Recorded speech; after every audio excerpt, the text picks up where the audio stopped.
It is a Wednesday edition of the Locked On Sun Devils podcast. Unfortunately, we got to recap a very disappointing loss for the Arizona State Sun Devils basketball team to the in-state rival University of Arizona Wildcats. But then we're going to do some speculating. What would the Arizona State Sun Devils basketball team be like if Remy Martin never left? And what would the Arizona State Sun Devils football offense look like if Paul Tyson took over as the starting quarterback? We're here to talk about that and more on this Wednesday edition of the Locked On Sun Devils podcast. You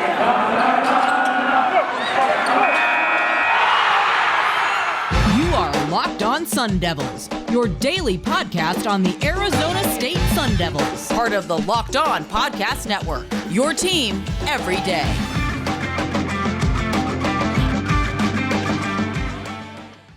Welcome to the Wednesday edition of the Locked On Sun Devils podcast. My name is Richie Bradshaw, joined always by my co-host and good friend Conner Drios.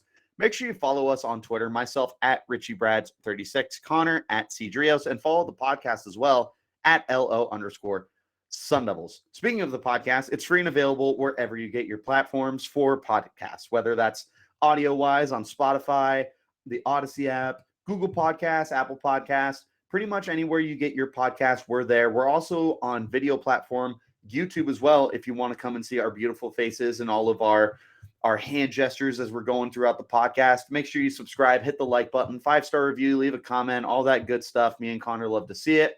And before we get started, this episode of the Locked On Sun Devils is brought to you by BetOnline. BetOnline has you covered all this season with more props, odds, and lines than ever before. BetOnline, where the game starts. Conner, we're just going to dive right into this bad boy. Unfortunately, Arizona State had a very, very embarrassing loss to the U of A Wildcats, a team that we don't like losing to, regardless of the sport. Unfortunately, we just don't got their number in basketball the way that we have their number in football, and it showed on Monday night. Yeah, totally. Now, they upped us for this season, right? They beat us both games, once in Tucson, once here in Tempe. Did not go the way that we thought it would, but we say embarrassing, not because we expected to win that game. It's just the way they started that game off, it's like, oh, okay, like they're picking up where they left off against UCLA, and maybe we have a shot at this thing. Not so much that, like, the fact that they lost, if you told me after that start that they lost, it's not that surprising. It's how quickly, Richie, that lead just disappeared, right? They were up 14-1, essentially very early on, I think by the first media timeout. ASU had three separate three-pointers all make it in. They started off on a 9-0 run, got to that 14-1 start, and eventually were 16-5. And unfortunately, that is when Arizona went on an 11-0 run and quickly erased that deficit. Now, playing at ASU, you had an absolutely packed Desert Financial Arena, right? And so I really think the Sun Devils were feeding off that energy, which was great. It's not so much that disappeared, but Arizona, the entire team just kind of shut up the crowd and the team very fast. And after that, they really never looked back. Now, the second half of the first half, right? So like the last 10 minutes or so, there were, I think, 9, 8, somewhere between like 8 to 10 lead changes. So it was still very back and forth. And ASU only ended up being down a handful going into halftime. But considering Arizona went on that 11-0 run, I mean, that was an absolutely pivotal point in that game. It's not that I expected ASU to win by 13, but just how well you started and how poorly you played immediately after is just so telling of the in my opinion, difference in talent between Arizona and Arizona State.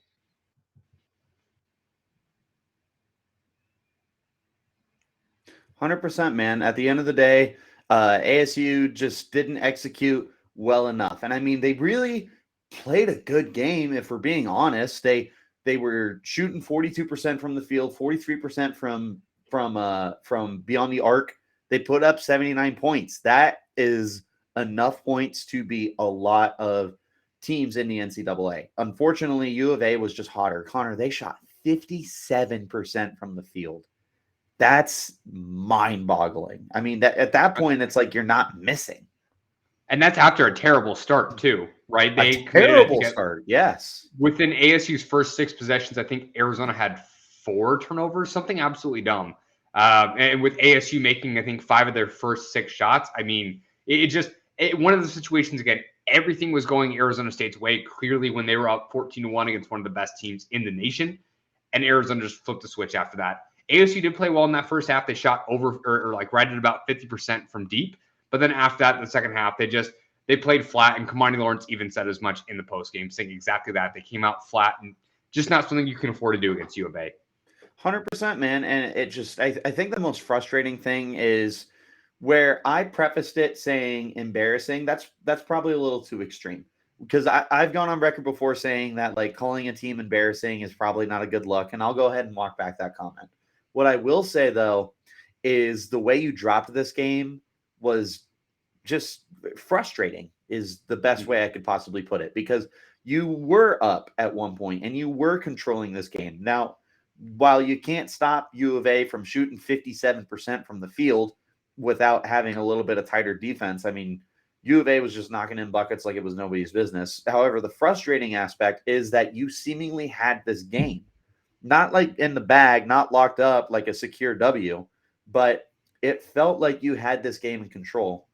And unfortunately, it just didn't come to be, Connor. You went from like cruise control, like, yeah, we should be able to beat these guys, to frantically trying to get any kind of consistency going on the court. So again, 42% from the field for Arizona State. That's really good. 43% from 3-point, even better. 79 points.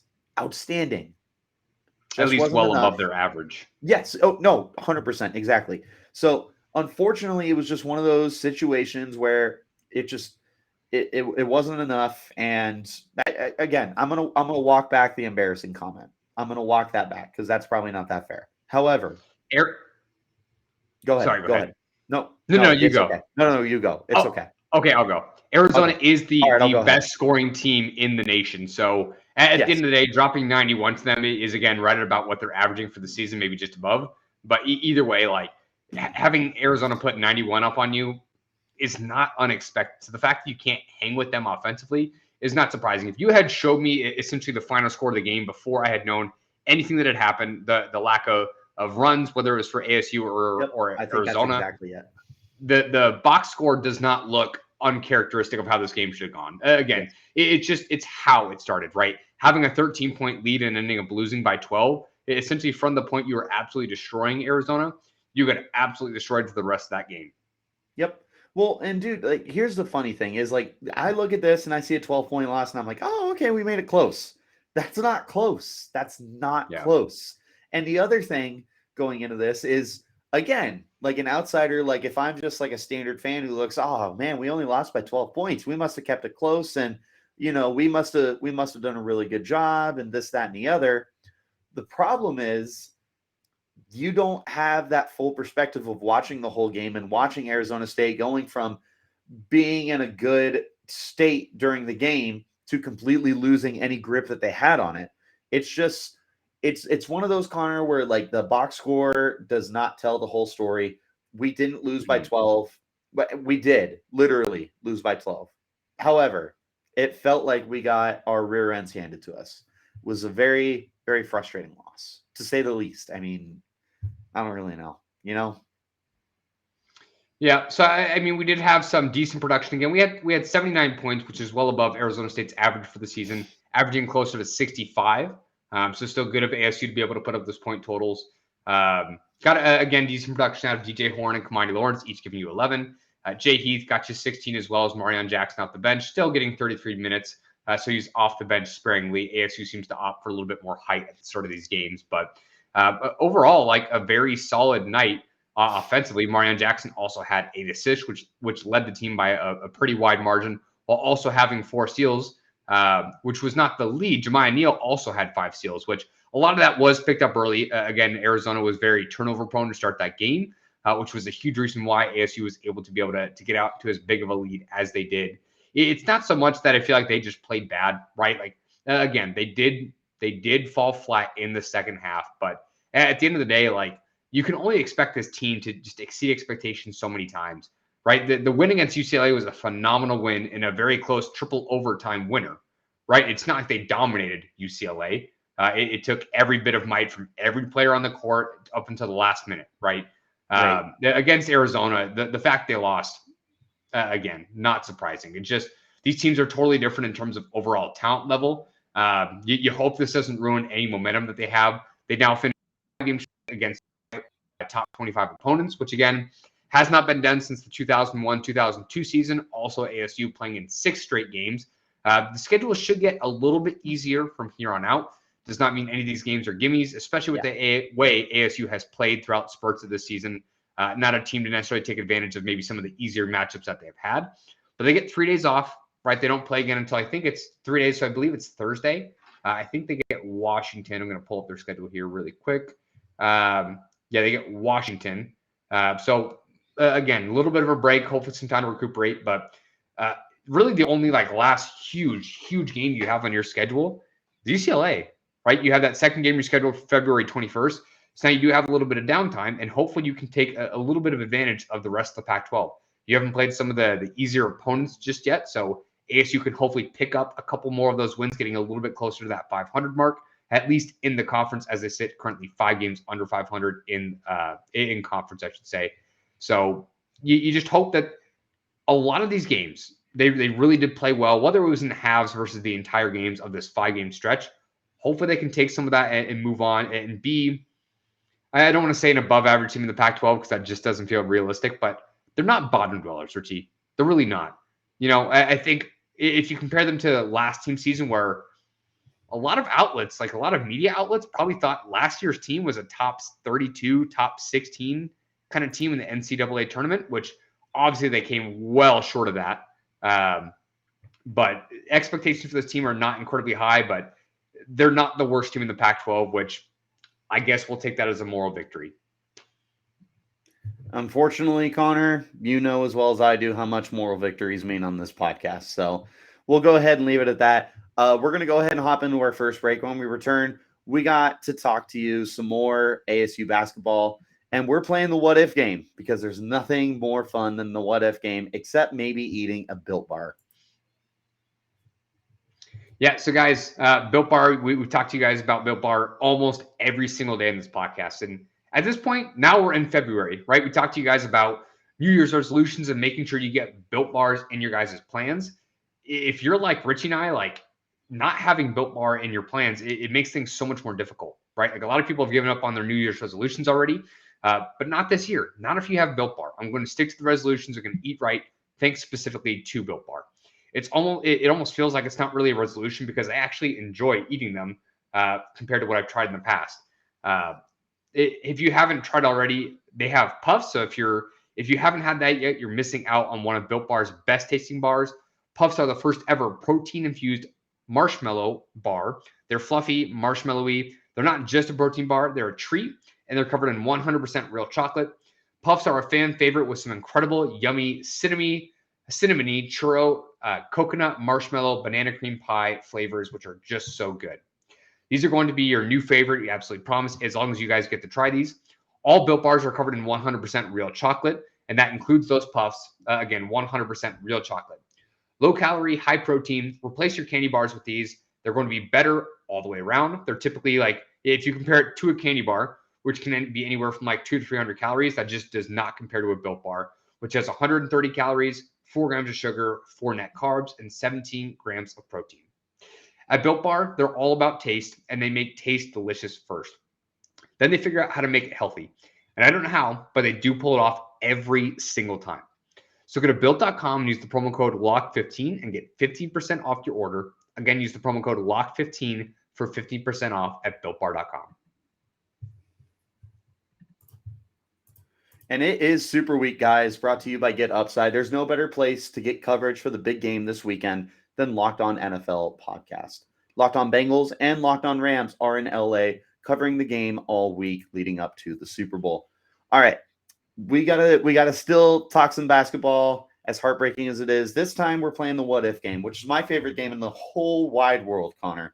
I love playing what ifs. So we're gonna spin it and talk some what if with the ASU basketball team. Me and you were having a conversation about this earlier in the week, and it kind of came up again tonight, and we were like, you know what? We should actually voice our opinions. Maybe the people wanna also speculate with us. Connor, my question: what if Remy Martin stays with Arizona State this year and doesn't depart for Kansas? I'll leave the floor open to you to start. A lot changes, right? Like ASU replaced a lot of players to the transfer portal, right? Guys like DJ Horn and Marion Jackson being some of those players. You're not getting both of them, right? If they're not coming here to be essentially some of your starting type players, there's no point to have all those kinds of guards. So, Right. Remy Martin, who did take advantage of that COVID season, is now playing his 5th season, essentially as a grad transfer for Kentucky. Kansas. He would definitely. Kansas. Sorry, yes, I said that earlier. He's playing for Kansas. He's definitely your best player, right? Having him and Horn at the guard position does give you one of the best backcourts in the Pac-12. Not necessarily elite, but Richie, there was even people talking about in the last like 5-6 years, ASU was kind of guard you a little bit. And it's not so much that they had a top 10 pick, but they had a lot of quality guards kind of coming out of the program, whether they were going to the NBA or at least transferring elsewhere. So Remy Martin being one of those guys. This year, it's interesting with his move, right? I'm very curious if he regrets transferring versus playing at an ASU. I understand maybe the move kind of like a Chip Trayanum going to play for Ohio State. He gets to play for a blue blood type of program, right? Gets to play for a legit winner in the basketball kind of space, or at least college basketball space. And overall, like the reason I ask if he might regret it, he's not getting a ton of minutes, right? Playing for Kansas. Like, no, according to what we looked at, he's getting about 17 minutes right now. Yeah, so it's not necessarily close to what he was playing at ASU, where he's probably getting 30 to 35, right, depending on any given night. Playing just a stupid amount of minutes in these games. Yes, he's getting more exposure nationally because he plays for Kansas, but without putting up nearly some of the numbers. I mean, people know who he is, right? He's been in college for long enough. NBA teams, if they're truly interested in a Remy Martin, maybe as like a very, very late second-round pick, or maybe someone that enters the G League, they know who Remy Martin is and what he can do. So from one standpoint, I understand him going to that national media outlet, which is Kansas versus an ASU, but definitely a very interesting move overall. I want to amend myself real quick. I said 17. That's how many games he's played in. He's averaging 23.6 minutes a game. So he is getting on the court. He's getting those opportunities. But again, just like you said, and I'm going to pat you on the back for that point, he literally is getting less time with Kansas than he would be for Arizona State. And again, like you said, Kansas truly is a blue blood program when it comes to college basketball. They are royalty. They have put in all sorts of studs. They've won plenty of championships. They have dynasties being built. Playing for Kansas Jayhawks basketball is as prestigious as playing for the Alabama Crimson Tide football team. It truly is. So for Remy Martin to get that opportunity to go play at Kansas, by all means, no one here faults him in Tempe. No one. But you got to wonder if he maybe wishes he had stayed in Tempe to continue being the focal point of the team. I mean, he was already, top 3 in scoring when he had left for us. He could have easily padded those numbers and continued to put himself right at, if not at the top for the vast majority of Arizona State's basketball records. He was productive too. I mean, he's a good player. It's not like he's a bad player. He's continued to be what he was at Arizona State. He's shooting 44% from the field. He's he's got a 36.4% from 3-point range. So these are all numbers that he was doing and producing. Everything is status quo for him. Right? Yes, exactly. Yeah. So it's not like he went to Kansas and all of a sudden he turned into James Harden. He's still been a very consistent player. So in one sense, you wonder if he stays at Arizona State, does he fill that almost Marcus Bagley role of kind of like the starters with the star power for Arizona State that the fans kind of gravitate to? Because Martin definitely did build quite a reputation during his time at Tempe, and he did have quite a nice little following in fan club. When he leaves, Bagley was supposed to pick that up, but Bagley obviously got injured and banged up. But again, this is where it's so much fun doing the what if scenarios. It's like you kicked it off, and this is why I had you kick it off, is because we all have the same opinions here. We tip off in basketball, but I just did some quick math, and essentially, like his in the most games he's played for us, which would be 31 back in the 2019-2020 season, not counting last year with the COVID shortened season. He only gets played in 23 games versus 31 the year before. In 2019, he averaged essentially 15.2 field goals per game, or at least attempts, I say. This year, he's averaging about 6. That's a big drop off. Yes. It really is. Like, that's a third of your getting shots.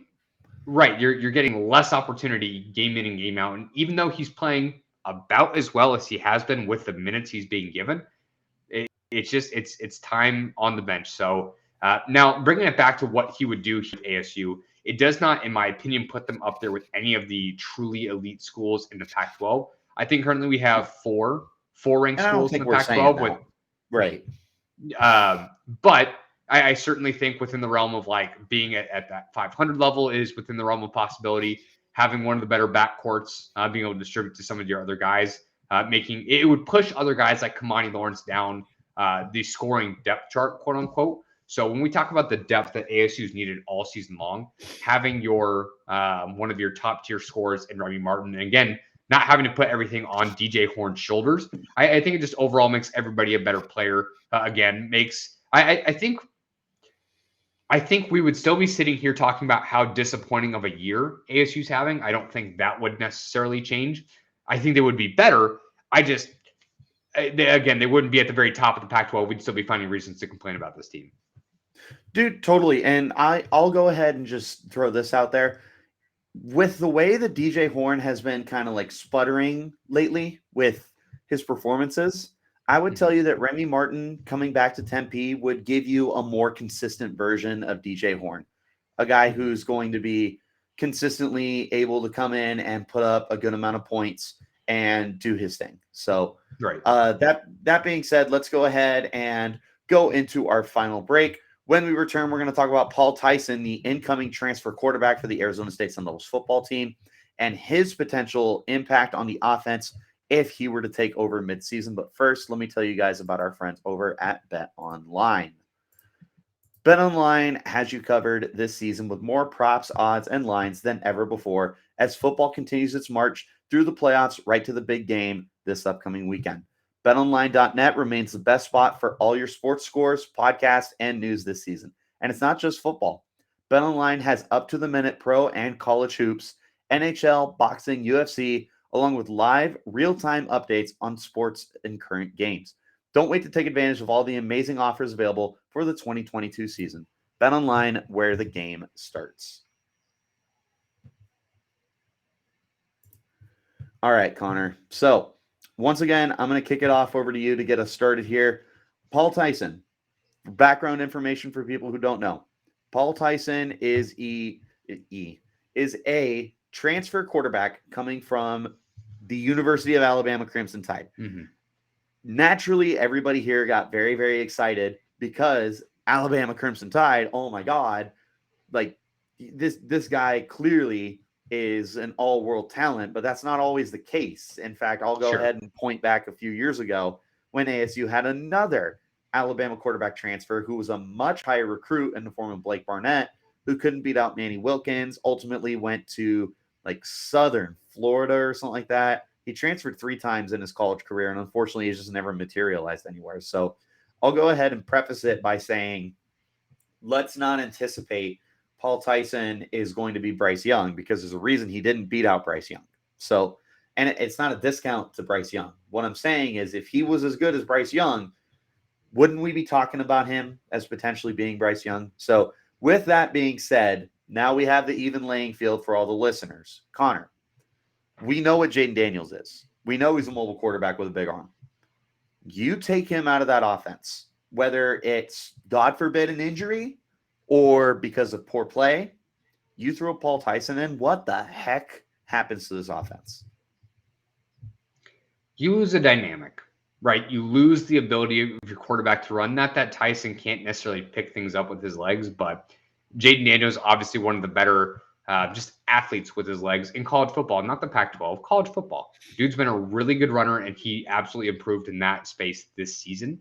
That being said, you're running on first down, right? You're frequently running on second down. It's still going to be the play for this team, regardless of who's going to be at quarterback. Now, unless you had some legit kind of star players at the receiving position, whether that was wide receiver or tight end, that might change things a little bit more to me than necessarily who is playing quarterback. But you never know, unless unless Tyson is going to be that much more electric of a passer than Jayden Daniels. Not that Jayden Daniels hasn't shown flashes, but if you can find some more consistency through the passing game, that might be where we have some more passing attempts per game because you don't have some designed runs. Maybe you're not handing it off as much to the running backs instead. So let's say Jayden's running it 4, 5, 6, 7 times a game, right? Maybe you give 1 or 2 of those to some of the running backs, but you have some more passing attempts going through Paul Tyson. What's he going to do with it? That's a great question, right? He was not getting the starting job at Alabama, so he comes here to maybe be the successor to Jayden Daniels. As of today, I don't necessarily expect him to be in competition with Jayden per se. Now, No, as you had mentioned, maybe Jayden just plays absolutely poorly for some reason, or there's an injury. Maybe that is the reason that Paul Tyson steps in, but otherwise, it's Daniels' team to run until essentially he graduates, right? So as of right now, I'm saying you lose that functionality of Jayden Daniels' legs, but this is still heavily a run-first offense. Richie, I'm blanking for some reason. So we got Brian Billick in the building. Why am I blanking on our offensive coordinator? Because he's the offensive, he's the consultant, right? I don't know. I'm blanking on the. Billick is the consultant. I'll look it up for you right now. Sun Devils. Because we don't have the defensive coordinator position filled. We're still waiting to hear that. Glenn Thomas. He was from Atlanta. That's correct. Or I should say, more accurately, he was at UNLV. I think the last season or two, but most notably known for being Matt Ryan's OC and quarterback coach for 9 years, I think, of his career, 7-9 years. I still think the offense is going to be very similar. You're going to be running the ball very heavily regardless. So if Paul Tyson could be a much better passer, that would change things in my opinion, but that's yet to be seen. So it's just such an interesting situation. While you were going on over all that, I was still listening because I respect your opinion and I love you to pieces. I did want to double check for myself just to make sure about Paul Tyson's stats as a runner in high school. And it turns out I was correct. When I Googled it, it actually populated and said no search results found. So Paul Tyson is not a runner. Let's go ahead and clarify that. I double checked on this podcast. You can see my face light up on the screen from me Googling to double check so I don't look like an idiot. Paul Tyson is not a mobile quarterback. You take that aspect out of this offense, Conner. Completely different. I understand what you're saying, and I agree with you that it's still going to be run heavy. It's still run on first down, run on second down. However, it is a very different style of running. You go from having a quarterback who can do your RPOs a lot more naturally, do the read option and the option plays in general more naturally. Now you have a guy with cinder block feet who can't move. It's going to be completely up to the offensive line, which is going to be reshuffled, remember. It's going to be up to them to learn how to do a whole new blocking system because it's not going to be the same as option plays. It's strictly going to be, this is a run play, we're run blocking, this is a pass play, we're pass blocking. Short of them going to a zone scheme, which to my knowledge we don't. And I wouldn't be opposed to it, but neither here nor there. You're also going to be asking your wide receivers to go from okay route runners to you need to be from point A to point B to point C like this. Everything in your offense suddenly has to be precise. There is not a lot of room for error, and that's even more in focus because this quarterback doesn't have experience. Okay, it's one thing when you have a flat-stoned quarterback like a Josh Rosen at UCLA who was entrenched in the program for 3 years and guys knew how to run with him. If God forbid we had to flip the switch in the middle of the season, this offense would fall flat. At least for a week. Because who knows? Maybe they get a new rhythm really, really quick, and all of a sudden Paul Tyson jumpstarts them. This isn't me like tearing down Paul Tyson because, quite frankly, I'm excited for him in 2023. 2022 is still going to be Jayden's year, but I do think that 2023, as long as Tyson stays here, will be his opportunity to shine. They're going to be able to reinvigorate the offense to his strengths. It's just right now, you're going into the year with Jayden as your starter. There's no ifs, ands, or buts about it. This is Jayden's team, okay? Totally agreed there. Sorry to cut you off. You're good. What I will say, and you and I have definitely been guilty of this, a lot of people complain about Jayden Daniels, and rightfully so after the year he did not step forward as a passer, right? There's going to be some things missing, I think, about Jayden that if they go to Paul Tyson, he's not as promising as we hope he can be. A lot of people might be missing some Jayden Daniels a year from now. So Yes. We definitely hope the best for Paul Tyson, and we obviously hope the best for Jayden Daniels this upcoming season. But we're comparing them as of right now. They each have their strengths, each have their weaknesses. I'm sure we'll be able to nitpick on Paul Tyson once he is a starter in 2023. Yep. And again, we're not tearing down Paul Tyson here. All we're saying is if you had to make a switch, it's okay to be nervous because that is a completely different quarterback than Jayden. And that's not a bad thing. I really want to preface this because I have had girlfriends come after me before. So Paul Tyson is a stud. Jayden Daniels is a stud. Girlfriends of players. Let's preface it with that. Girlfriends with players. Not existing. I mean, your wife loves to yell at me all the time too. But I mean, that's neither here nor there. Megan, I love you. But anyways, like I said, Paul Tyson's a stud. Jayden Daniels is a stud, but they're completely different quarterbacks, completely different offenses. If ASU had to switch like that, I don't like our chances. But with that being said, we're going to go ahead and cut the podcast off here. Thank you guys so much for tuning in, as always, to the best Sun Devils content in the whole wide world, the Locked On Sun Devils podcast. Free and available on all platforms, whether that's Google Podcast or Spotify or Apple Podcasts or the Odyssey app or wherever you get your podcasts on an audio platform. Me and Connor are there Monday through Friday. We're also on video format as well on YouTube. Feel free to like, subscribe, comment, 5-star, anything and everything that is positive. We take it. We also take constructive criticism, but please don't tell me how terrible I look. That would really hurt my feelings. But yeah, be sure to follow us on Twitter as well. That's where you can hurt my feelings. You can at me on Twitter at RichieBrads36. You can follow Connor at CDrios, and you can follow the podcast at LO_Sun Devils. Again, thank you guys so much for making us your first listen every single day. Go ahead and make your second listen Locked On Bets, your daily one-stop shop for all your gambling needs. Locked On Bets, hosted by your boy Q, with expert analysis and insight from Lee Sterling. Just like the Locked On Sun Devils, it's free and available on all platforms. And until next time, you keep it locked right here on Locked On Sun Devils.